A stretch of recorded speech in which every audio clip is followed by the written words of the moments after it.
tel que promis, on est ici à la rencontre littéraire, un espace qu'on a promis depuis qu'on a lancé la programmation d'automne d'avoir à chaque mois une rencontre avec un écrivain de la région.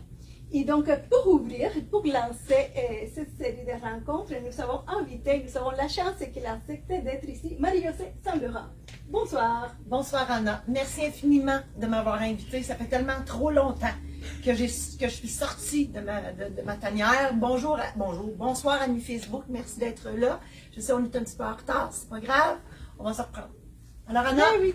Donc voilà, nous avons ici Marie-Josée Saint-Laurent, que vous connaissez c'est sûr, mais on va parler et on va savoir comment elle réussit à être tant de choses en même temps. Parce qu'elle est écrivaine, elle était une auteure, vous le savez tous, depuis plus de 25 ans, 30 ans, je ne sais pas combien d'années déjà, mais éditrice aussi, elle donne des formations, elle donne des conférences. Comment réussissez-vous, dans une seule personne, à faire tout ça? Dans le TDA, moi j'ai pas le TDA, mais j'ai la H. Ok.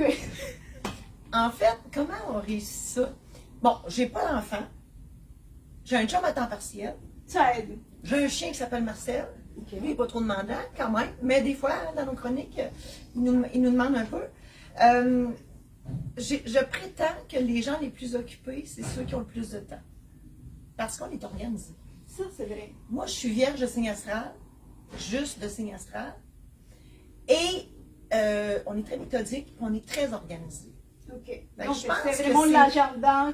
Oh mon Dieu, oh mon Dieu. Ah Puis oui? moi, je suis encore avec agenda papier, là. Parle-moi pas d'une affaire sur le cellulaire, là. Non, Ok, non, non. non. Moi, oh mon Dieu. Puis moi, là, je suis une championne de liste, là. Ok. Moi, j'ai la liste de la journée, la liste de la semaine, la liste du mois. Puis de cocher une tâche. Oh mon Dieu, quel bonheur. Puis je niaise même pas, là, c'est vrai. Donc, Moi, là, je coche, puis il y a Louis-José Hood, que tu connais peut-être, l'humoriste, il est de Golden Cocheuse, là. Ok. Moi, je gagne le premier prix, là, parce que vraiment, brigadier de la cocherie qui arrive chez vous, vous avez combien de coches vous avez sur votre liste? Moi, je gagne.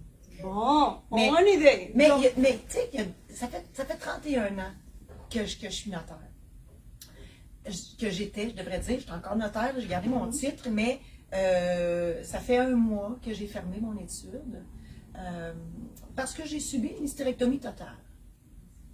Ovaire, utérus, ok. partie. Il y en a qui oseraient peut-être dire, Anna, que, parce que tu sais, dans le temps, là, l'hystérectomie, ça vient de hystérie. Quand les femmes étaient folles ou infidèles, ils leur arrangeaient le portrait de même pour les remettre dans le droit chemin. Moi, j'ai fait des tests, Anna, puis je peux te dire que ils n'ont pas réussi. J'étais encore folle. Un peu. Un peu. Tout ça pour dire que, bon, oui, je suis notaire depuis 31 ans, à temps plein. Éditrice, là, j'ai pas de mérite, parce que c'est sûr que comme notaire, c'était facile pour moi de partir d'une maison d'édition, là. Mais c'est juste point de vue contrôle, là. Moi, là, je n'aime pas ça me faire contrôler. Je suis très contrôlante. Peut-être ça aussi, là, que, tu sais, la brigade de la cocherie, moi, je me contrôle moi-même, comprends-tu? Donc, c'est sûr que je voulais avoir main mise sur le processus complet. Donc, de l'écriture, l'édition, la vente, la diffusion, tout ça. C'est pour ça la maison d'édition. Parce que je suis contrôlante. Après ça, ben, il y a quelque chose que tu n'as pas mentionné, je me permets. Mais oui. Bon, je me plaisais à dire, je suis notaire à temps plein, éditrice à temps partiel, auteur à temps perdu. Ok. Auteur parce que je suis une artiste par définition et une notaire par obligation. Parce qu'il fallait gagner notre vie. Puis à l'époque, en 1980, quand j'ai dit à mon père, moi je vais être une artiste, il a fait non, oui, tu as le potentiel académique, tu vas aller à l'université. J'ai dit OK. Hein, dans ce temps-là, on écoutait. Oui. On écoute un peu moins aujourd'hui. Mais l'artiste est revenu. Puis c'est pour ça qu'en 2015, j'ai commencé à écrire. Ok. Parce que c'était plus fort. C'était fort, mon affaire. Il fallait que l'artiste revienne dans le décor. J'ai commencé à écrire. Donc, l'auteur, l'édition, le contrôle. Puis là, j'ai rencontré un gars de Québec. Mais à Amos, Québec, c'est un peu loin. Oui. Alors, j'ai acheté un domaine de villégiature à Rivière-Rouge, dans les Laurentides, entre Tremblay et Mont-Laurier. Pourquoi pas?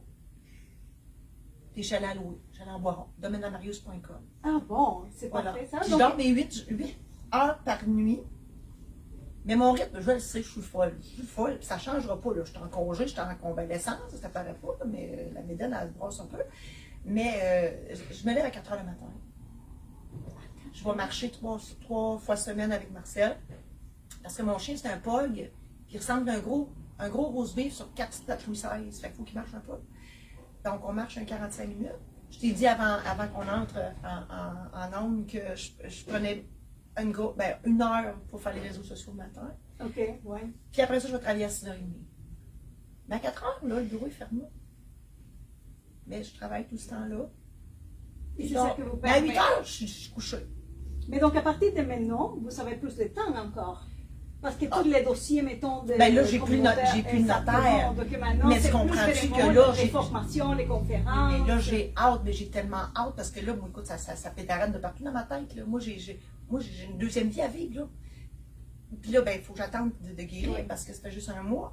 Mais oui, tu sais, des fois, je me dis à la blague, je dis, on a beaucoup d'avenir quand on se lève tôt. Hein? On dit ça, l'avenir appartient à ceux qui se lèvent tôt. Mais j'ai pas d'avenir parce qu'il faut que je me couche à 8 heures. J'ai pas de vie, pardon. J'ai pas de vie. Moi, je vais mopper. Ça y est, je vais mopper à Joe, bon temps. Oh, Seigneur, hein? En direct, c'est ça. J'ai pas de vie parce qu'il faut que je me couche à 8 heures. Voilà. Bon, on va parler un peu directement de vos livres. Parce que moi, je lisais les premiers. Oui. Et donc, c'est sûr que le titre est assez spécial, n'est-ce pas? Les mémoires de la maîtresse. Il y en a qui lisent mairesse. Oui, Parce mais qu'ils c'est oublient maîtresse.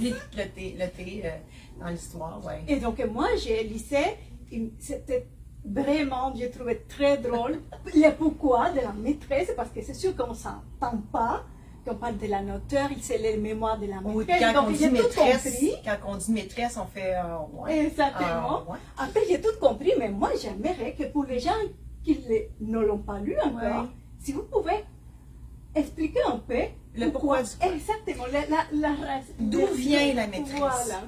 En 31 ans de pratique, je n'ai jamais, au grand jamais, assumé le titre de maître. J'ai toujours trouvé ça trop prétentieux. Moi, quand je dis maître, là, je vois tout le monde dans la cave, puis moi en haut du building, là, puis tu sais, là, comme ça, là, puis moi, en haut du building, ça marche pas, j'ai le vertige, non, ça marche pas tout. Donc, ouais, moi, là, le mot maître, j'aime pas. Quand les gens ils font ça pour être polis, là. Tu sais, ils disent, oh, Maître Saint-Laurent, Maître Saint-Laurent. Hey, moi, je fais juste te dire ça, Maître Saint-Laurent. Non, je suis pas capable. J'ai jamais été capable. Donc, à un moment donné, il y a un agent d'immeuble, Éric, pour ne pas le nommer, il arrive au bureau, puis il dit, là, il m'appelait Maître, arrête, tu m'énerves avec ça. Bon, il dit, c'est correct, il dit, je vais t'appeler maîtresse d'abord. Puis ça, c'est parfait. C'est parti comme ça. Là, maîtresse, on dirait que c'était juste drôle, tu sais. C'était un running gag, puis finalement, il y a pas mal juste lui et moi qui disaient ça. Mais je cherchais un titre pour le livre, je dis, ça va être ça. Ben voilà. Puis, tu sais, ça ne veut pas, maîtresse, on s'entend-tu, qu'il y a une petite connotation en arrière, là. Tout à fait. Là, je me disais, il va se vendre ce livre-là. Ça a marché. Ça marchait. Je vois que les rimes et les langages de vos histoires nous font sentir comme si on serait vraiment en train d'échanger comme ça chez vous avec une tasse de thé. On les voit même dans la façon d'écrire les rimes, mais les signes d'exclamation, tout ça. Oh mon Dieu, je suis un point d'exclamation sur C'est deux ça, pattes. mais vous pensez quel lecteur, est-ce que vous pensez au lecteur lorsque vous écrivez? Comment vous... Bien, quand je décide d'écrire des livres, c'est sûr que je voulais allier l'artiste puis la notaire, tu sais. Fait que je me suis dit, bon, si j'écris, il faut que j'aille de quoi dire. Puis comme j'avais un discours de notaire, tu sais, on peut sortir de notaire, la notaire, on peut sortir, on peut encore celle-là, là. On peut sortir la fille du notariat, mais on ne peut pas sortir le notariat de la fille, moi, de l'avoir. Fait que j'ai dit, bon, je vais jumeler les deux, donc l'humain puis le notaire, puis le but, c'était d'humaniser le notaire. Parce que les gens, le notaire, là, c'est beige, c'est plate, puis ça coûte cher, tu comprends-tu? Et moi, je me disais, il faut trouver un moyen d'aider les gens à apprivoiser. Puis moi, là, c'était pas juste pour que les gens viennent me voir. Moi, là, c'était pas ça le but, pas en tout. Le premier objectif de mes livres, c'est pour faire rire le monde. Après ça, c'est de les informer. Puis de les aider à apprivoiser ce personnage de notaire-là qui n'est pas toujours évident. Donc, c'était ça l'objectif. Puis moi, j'aime ça. Je lis énormément. Puis j'aime beaucoup les romans québécois. Puis j'aime les romans qui sont écrits à la québécoise. Oui. Le style d'écriture, pour moi, c'est vraiment moi, j'écris comme je parle. Bon, il y a un petit peu de peaufinement, on s'entend, mais pour moi, c'était important d'avoir cette proximité-là Oui, vraiment. pour que le monde se reconnaisse. C'est ça. C'est pour eux Exactement. autres que j'écris, fait que je veux que le monde se reconnaisse. Oui, on se sent vraiment comme ça, en Tant train de mieux, partager mon Dieu, des objectif idées. atteint. Et vous parlez tantôt, c'est ça, d'informer. On parle aujourd'hui, il y a beaucoup de problèmes de désinformation, de fausses nouvelles. Comment pensez-vous que vos livres contribuent vraiment à mieux informer les gens et à lutter d'une certaine façon avec la désinformation qu'aujourd'hui prend tant de place avec les réseaux sociaux et avec toutes ces affaires-là? Moi, j'écoute plus les nouvelles, ça fait 2 ans.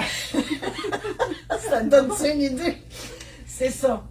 Et je me porte beaucoup mieux depuis que j'écoute plus les nouvelles. Je devrais peut-être pas le dire. Je m'assure, j'écoute plus les nouvelles. La désinformation, oui, il y en a beaucoup. Moi, mon but, c'est d'être vrai. C'est d'être... tu sais, je me dis... Quand même, moi, je me dis, si la personne lit ce livre-là, puis qu'elle prenne ce qu'elle veut dedans, si elle veut juste prendre les bouts de rôle, les bouts d'histoire qui sont des histoires, tant mieux. Si elle dit, ah ben, Colin, j'ai ri, en plus, j'ai appris des affaires, ben, tant mieux. Tu comprends? Oui. Tu sais, dans le fond, c'est un double objectif. C'est ça. Et donc, le double objectif, on parle aussi qu'à chaque histoire, à la fin, il y a une morale philosophique et une autre morale juridique. Comment réussissez-vous à marier les deux et captiver le lecteur? Parce que je dirais que les deux sont importants pour la personne. Bien, justement, j'ai toujours dit que j'ai toujours dit, pas tout le temps, mais en tout cas, depuis un bout. C'est drôle parce que j'adore cette entrevue ce soir parce que c'est la première que je donne après que j'ai vendu j'allais dire ma shop de notaire, je dis ça dans la vie, ma shop de notaire. Puis, depuis que je sais que je vais faire l'entrevue avec toi, ça m'a permis d'avoir un recul sur tout ça. Ça m'a permis de cheminer, tu m'avais envoyé les questions, enfin, tu sais, j'ai eu le temps de me faire une tête. J'ai toujours dit que j'étais plus humaniste que juriste. OK, oui, j'ai fait mes 4 ans d'université, oui, j'ai fait 31 ans de pratique notariale, donc, tu sais, les contrats, j'en ai fait. Mais l'humain est aussi important. Mon slogan professionnel, c'était parce qu'au-delà du papier, il y a l'humain. Tu sais, n'importe quel notaire est capable de faire un contrat dans la vie. Puis j'enlève rien aux autres notaires. Mais en tout cas, moi, je me préoccupais de la personne qui était en avant de moi avant de faire le contrat. Comment que cette personne-là va? Qu'est-ce qu'elle vit? Elle sent comment? Puis je vois toujours le verre moitié plein. Fait que c'est sûr que mon souci est au-delà de la... Parce que le notaire est là pour protéger les gens, protéger leur patrimoine. Donc, c'est sûr, mes contrats, c'était le but visé. Mais la relation entre moi et la personne qui est en avant de moi, ben, c'est le côté humain, c'est Caroline, c'est important, c'est une personne qui est là. Fait que la morale juridique, ben, ça va avec le notaire. Que la morale philosophique, ben, ça va avec l'humaniste, de dire, il y a une histoire, entre autres, dans le tome 1 que je me rappelle, j'ai dit, j'en ai pas trouvé. Parce que c'était tellement épouvantable, cette histoire-là. Il n'avait pas de... Tu sais, je l'ai cherché. J'ai dit, mon Dieu, comment je vais tourner ça? Il ne voyait pas le verre à moitié plein. Il n'avait pas d'eau dans le verre, tu comprends? Fait que là, c'était comme, mon Dieu, qu'est-ce que je vais trouver comme... Mais j'en ai pas trouvé. Ben, je l'ai dit. C'est ça. Mais j'en ai pas trouvé. Et tout au long de votre livre, on perçoit beaucoup d'humeur. Hein? On rit beaucoup dans vos livres. Oui. Et comment cette humeur vous aide ou vous a aidé dans toutes ces années comme notaire? Ben, c'est ça. Tu sais, la job de notaire, on rencontre toutes sortes de personnes. On rencontre toutes sortes de situations. Des gens qui meurent avant de venir signer leur achat de maison, avant de venir signer leur testament, des gens qui se suicident, il faut que tu ramasses la famille qui ont vécu ce drame épouvantable-là. Comme je l'ai dit, j'essaie toujours de voir le verre à moitié plein. Caroline, même si je rencontre des gens qui ont perdu des gens, mon but, c'est qu'ils sortent de mon bureau plus légers, tu sais. Fait que l'humour, tu sais, l'humour, puis je suis un peu humoriste dans la vie, là, je te cache pas que moi, sur une scène, j'aime ça. Puis quand je fais des mariages, il faut que je m'en retienne. Je suis un peu clown, puis j'aime faire du bien. Fait que c'est sûr que l'humour... Tu peux dire beaucoup de choses avec l'humour. Tu peux dire beaucoup de choses avec l'humour. Je trouve que c'est un beau véhicule. Ah, super. On rit vraiment, on trouve Ben, merci. vraiment. Il y en a qui m'ont dit, il y a une madame qui m'avait dit, Un jour, écoute, jadis, naguère, autrefois, ça fait quand même 6 ans que le premier tome est sorti, elle m'avait dit, tu m'as fait pisser dans mes culottes à force que j'ai ri. Ben, j'ai dit, mon Dieu, objectif atteint, yes. Oui, oui.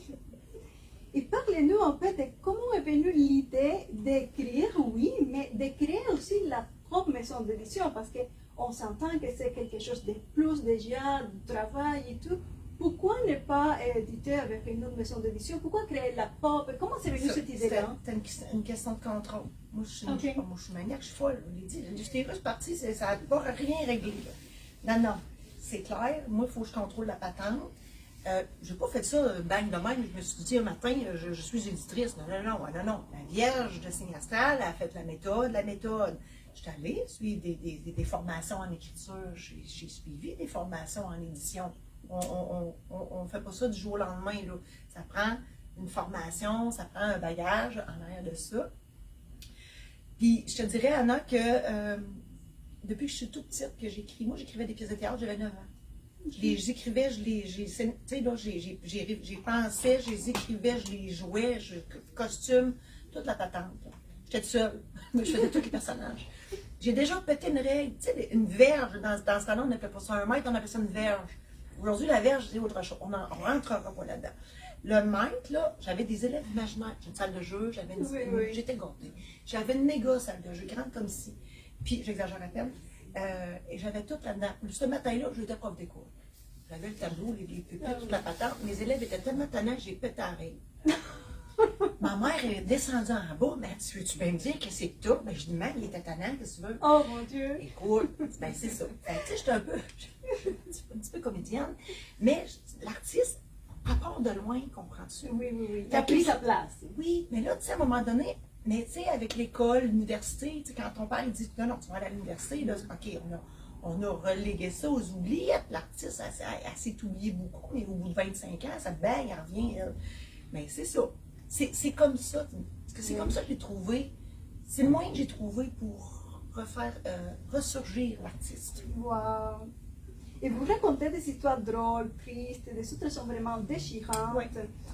Mais comment réussissez-vous, toutes ces années-là, à garder la tête froide quand même, parce que dans la même journée, vous passez pour plusieurs sortes d'émotions. Absolument. Comment s'est passée la journée du travail avec tout ça? Les 5 premières années de ma pratique, j'ai trouvé ça excessivement dur, parce qu'effectivement, puis j'en ai eu des affaires dramatiques dans les 5 premières années, puis ça, t'apprends pas ça à l'école.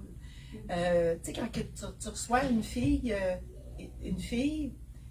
qui arrive, avec laquelle tu as été à l'école, était censée venir signer son achat de maison et son testament avec son chum à 1h l'après-midi. Tu apprends le matin que son chum s'est tué dans un accident, mais qu'elle vient quand même au rendez-vous à 1h. Là, tu fais comme, qu'est-ce que tu fais ici? Elle m'a dit, j'avais rendez-vous à 1h. J'ai broyé avec elle. Qu'est-ce que tu veux? Une notaire à un moment donné, là, c'est comme, on est quand même humain. Mais comment tu ramasses ça, puis tout, tu sais? Mais, je te dirais, on vit ça, mais c'est ça. Ça, c'est un dossier que j'ai ramené chez nous parce que c'était dans mes premières années de pratique. Puis, à un moment donné, je me suis parlé, puis j'ai fait comme, non, wow, là, faut t'arrêter, parce que si on virait folle. C'était déjà fait, mais en tout cas, bref. J'ai peut-être retardé le processus. Donc là, j'ai fait, non, là, faut que je mette. Quand je mets la clé dans la porte, il faut que je laisse ça ici. J'ai réussi un peu à faire ça, mais peut-être que l'écriture a été un moyen d'évacuer tout ça. Puis effectivement, c'est vrai que dans une journée, on peut passer d'une organisation de mariage, qui est un événement super heureux, l'achat d'une maison qui est super heureux, mais la chicane ne peut pas y aller à cause d'une remise. Comprends-tu? Le vendeur est en garde. Mon but, c'est ça, que tout le monde sorte heureux du bureau, fait que tu fais l'arbitre un peu. Puis après ça, tu reçois des gens qui, effectivement, ils ont perdu quelqu'un. Oui, c'est des up and down, mais c'est tellement gratifiant. Tu sais, moi, je suis vraiment. Ma job de notaire, là, je ne dis pas ça, ma profession, c'est une job. Ma job de notaire, que j'ai aimé pendant 31 ans, ben, ça m'a permis de vivre tout ça, ce genre d'émotions-là, puis d'aider des gens. Tu sais, du monde qui sont démunis, mais Caroline, au moins, si j'ai pu faire la job de bras juridique qu'il y avait à faire, et moi, si j'ai pu aider autrement, tant mieux. Ah, super. Et vous relatez, c'est sûr que tous les livres sont des histoires, des anecdotes vraiment intéressantes. ils sont courtes quand même. Les histoires sont courtes. Donc, comme elles sont courtes, est-ce que pouvez-vous nous raconter une de ces anecdotes? Les gens me demandent, c'est pas la première fois, ah oui, raconte-moi-en donc une. Ben, celle que je raconte tout le temps, puis c'est la première qu'il y a dans le tome 1. Parce que dans le tome 2, sont plus longues, la maîtresse récidive. Dans le tome 3, le livre est plus gros, il y a plus d'histoires qui sont encore plus courtes, les secrets de la maîtresse. Dans le tome 1, c'est Monsieur et Madame Vermette. Ça, c'est une histoire vraie, là, puis qui m'est arrivée ma première ou ma deuxième année de pratique. J'étais toute naïve comme notaire. Donc, un couple dans la soixantaine, lui, il ressemble à... Lui, c'est un mélange de... je dirais de... Mon Dieu, Jean-Paul Belmondo, puis de Gérard dans Cruising Bar. Un peu macho, puis, mais tu sais, un beau monsieur. Elle est un mélange de Béatrice Picard avec un chat rangé, un petit peu poigné, là, tu sais. Du coup, laveuse sécheuse, pareil, là. Tu sais, une laveuse sécheuse, mais une verte et une jaune, c'est à peu près ça aussi. Okay. Ils sont dépareillés, mais ils font tout bien ensemble quand même. Ils viennent faire leur testament. Fait que je prends les renseignements, tout va très bien. Ils se lèvent l'un l'autre leur bien. S'ils sont plus là, ni un ni l'autre, ça s'en va aux enfants. Le plus vieux comme liquidateur, etc. Parle des petits-enfants, tatata. Ça retourne, je prépare un document, reviennent au deuxième rendez-vous pour la lecture, la signature, des explications. On fait tout ça, ça va bien, ils signent, ils sont super heureux. Puis là, ils ont l'impression d'avoir un 500 livres de pression d'enlever sur leurs épaules parce que ça, c'est faire un testament, c'est donc épouvantable. Donc, la job est faite, ils sont malheureux. Là, la job est faite, je veux être payée, donc je présente ma note d'honoraire. Et là, M. Vermette, il dit, oh mon Dieu, j'ai oublié mon carnet de chèques, je peux-tu revenir demain? Pas de problème, M. Vermette, revenez demain. Ça va me donner le temps de faire les copies, je vous les échangerai demain. Il revient le lendemain. Là, je vois dans son regard qu'il y a un drôle d'air. Là, je dis, mon Dieu, M. Vermette, qu'est-ce qui se passe? Il dit, je peux-tu rentrer dans ton bureau? Ben oui, il ne m'a pas fait mon chèque. J'ai oui, allez-y, allez-y. Moi, je pense que c'est une histoire de rien, mais non, il s'accote dans. Je dis, oh mon Dieu, ça va être un peu plus long que prévu finalement. Je dis, qu'est-ce que je peux faire pour vous, M. Vermette? Ben, il dit, je voudrais changer mon testament. Moi, tout de suite, je me dis, mon Dieu, j'ai fait quelque chose de pas correct. Ah, il dit, non, il dit, j'ai changé d'idée. Je dis, oh, oui. Il dit, oui. Il dit, je veux tout léguer à ma maîtresse. La notaire naïve a fait, OK. C'est quoi son nom? Tu sais, moi, je ne peux pas porter de jugement. C'est pas légal, c'est pas illégal, c'est moral, mais c'est pas illégal. Ben, j'ai dit, oui, pas de problème, monsieur Vermette, c'est pas son nom. Bien évidemment, il n'a pas demandé de copie. Donc, voilà. Alors, ça, c'est une des histoires. Oui, vraiment. Et elle est vraie. Puis là, ben, c'est ça, on était à Amos. Donc, les gens ils disent, c'est qui? Ils sont plus ici. Ils sont plus ici, ils sont déménagés. Ils sont plus ici. Mais comme vous disiez dans l'histoire, on espère que la pauvre madame meurt avant lui pour ne pas savoir la mauvaise nouvelle. Ben, c'est clair, parce que si M. Vermette meurt avant elle va te le ressusciter d'aplomb pour le tuer elle-même. Oui. C'est clair, c'est sûr. On verra la suite. Et bon, on arrive à vos projets. Sur quel ouvrage travaillez-vous en ce moment? Vous venez de recommencer vraiment comme artiste. Ouais. Quels sont vos projets en ce moment? À court terme, moyen terme? J'en ai beaucoup, mais c'est sûr que j'ai tellement... c'est ça, je réalise dans la dernière semaine, depuis que je viens de voir, j'ai tellement refoulé, je dirais, de projets, que là, on dirait que tout veut péter en même temps, fait que là, il faut que j'y prenne un par un. Mais celui sur lequel je travaille le plus actuellement, c'est ma conférence. En fait, je devrais dire showférence. C'est pas une conférence, c'est pas un show, c'est entre les deux, tu sais. C'est une showférence. Toi, je sais pas, Jean-Marc Chaput, tu ne dois pas connaître ça. Non. Bon, Jean-Marc Chaput, le regretté Jean-Marc Chaput parce qu'il est décédé malheureusement, c'est un jovialiste. C'était un conférencier qui parlait de tout et de rien, drôle, intéressant, il y avait quelque chose à dire. Bon, je ne prétends pas le remplacer, mais je vais tenter le coup. OK? Donc, c'est ça. Je vais jaser de tout et de rien. C'est sûr qu'il va probablement avoir un petit peu de la notaire, parce que, tu sais, aujourd'hui, je m'appelle la notaire pas ordinaire. Okay. C'est ce qui me caractérise, très humblement, je dois le dire. Fait que ça, c'est un des projets que je vais... Tu sais, je suis un petit peu bloquée avec la convalescence. Mais Martine travaille aussi sur la mise en scène de la patente. Je vais faire le rodage ici à Amos et par la suite, on va se promener à travers la Et province. les showconférences, c'est pour les entreprises, c'est aussi, j'imagine. C'est pour monsieur, madame, tout le monde. Ça peut être aussi pour des corpos, oui, des corporatifs. Effectivement, c'est des entreprises d'un avoir. Ça, c'est pour la showférence. C'est sûr que comme notaire, tu parlais de formation tantôt, je suis toujours disponible pour des... Il y a une différence entre une conférence et une formation.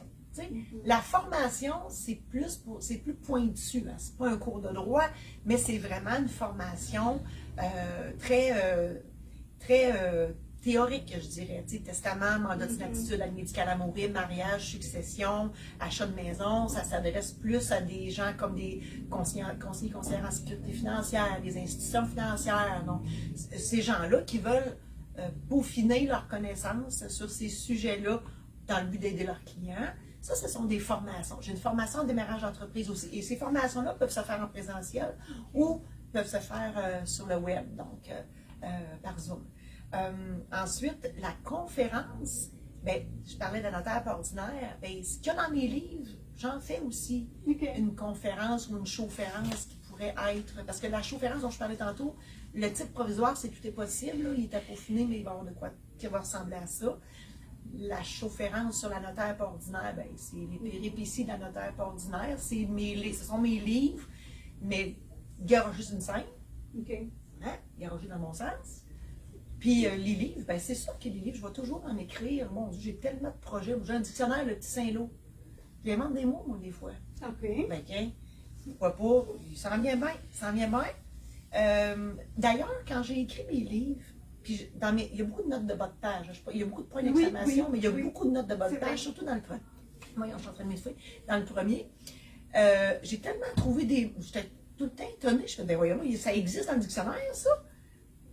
Écoute, il y a des mots que je dis, ben voyons là, ça c'est sûrement pas... J'allais vérifier pareil, hein? C'est dans le dictionnaire. J'ai appris des affaires. Fait que bref, je dois le partager aux gens. Fait que je leur disais en note de bas de page, ça existe. Ou ça n'existe pas. Donc ceux qui n'existent pas sont dans le petit Saint-Lô, ça en vient. Mais j'en ai tellement d'autres, un abécédaire. Tu sais, il y a des mots qui me font rire, qui me font réfléchir. Tu sais, je vais faire un ABCD, c'est un autre projet. J'ai des biographies. J'ai écrit la biographie de mon père. Il y a 2 ans ou 3 ans, Mathilde. C'est-tu 2 ans ou 3 ans? 2 ans. Le temps passe assez vite. Ben, c'est sûr que je vais éventuellement un jour écrire la mienne. Je vais attendre encore un peu. Mais moi, je m'offre à écrire des biographies de gens et de familles. Donc, des biographies. Tu sais, il y en a qui font les arbres généalogiques. Oui, tout à fait. C'est la grosse mode. C'est revenu sur le temps. Il y a des publicités à TV et tout. Mais je me dis, oui, c'est le fun de savoir d'où on vient, puis c'est qui était là avant, puis tout. Mais ça, c'est le fun de savoir ce qu'ils ont accompli. Oui. Le vécu. Le vécu. Ça va aussi pour les entreprises, les organismes, les associations. Tu sais, d'avoir l'historique, les fondateurs, etc. Mais ça, en tout cas, moi, ça m'allume. Oui. Ben, je me dis ça, c'est intéressant. On n'est pas obligé de penser en librairie si on ne veut pas. Tu sais, on peut en faire, mettons, une centaine d'exemplaires pour ceux que ça intéressera dans un rayon restreint. Ça sera ça. Donc ça, je m'enligne là-dedans aussi. Hey, très intéressant, vraiment beaucoup de projets. C'est pas le projet qui manque. Non, c'est les heures qui manquent. Oui, bien sûr, dans la journée. Et bon, de mon côté, j'ai posé toutes les questions que je voulais. Donc, je ne sais pas s'il y a des gens en ligne qui voulaient poser des questions. Les gens sont très calmes. Oui, ils sont calmes. Est-ce que vous voulez partager quelque chose d'autre? Je pense qu'on a parlé. Il me semble que j'ai jasé beaucoup. Bon. Donc, jusqu'à la prochaine fois. C'est sûr qu'on va se rencontrer. Merci infiniment, Anna. Merci. Merci à mes Facebook.